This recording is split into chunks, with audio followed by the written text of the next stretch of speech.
Here is another problem that you might run into one day, and it's going to have something to do with different materials used to finish different parts of the stairs or the floor. So, for example, you might have a thicker carpet or a thinner piece of lumber that could create a problem for your riser variation building codes. And since most stair builders don't take into consideration the finish building material thickness for the lower floor, upper floor, landing, or stair steps, then you might end up explaining this one, or should I say trying to explain this one to your local building inspector. So if the entire stairway has the same riser height at the bottom and on every single step, at the landing, at the bottom of the landing, at the top of the landing, and at the top of the floor, and you're going to use the same thickness for the finish of the entire stairway, then you're not going to have a problem.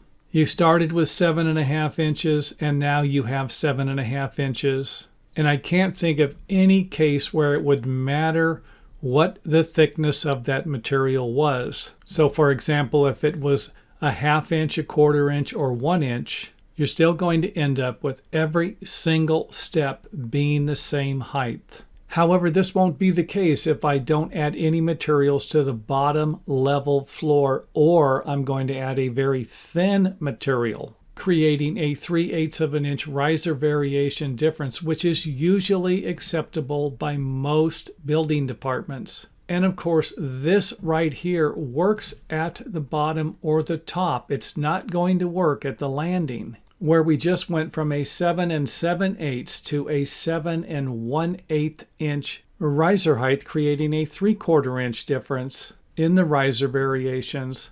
This is the problem that most designers and builders have a problem wrapping their mind around.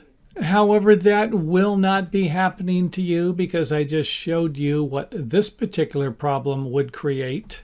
And if for whatever reason you're having a difficult time wrapping your mind around that one, let's go ahead and take a look at this one, where we're going to add a thicker material to the top of the landing and end up creating the same problem, except now we've took the 7 1/8 inch step from this side of the stairway and shifted it over to this one. The 7 7/8 got shifted over to this one, and providing you with a good example of what's going to happen if you add thicker materials or thinner materials to a stair landing without making the necessary compensations in the framing while you're building the stairs.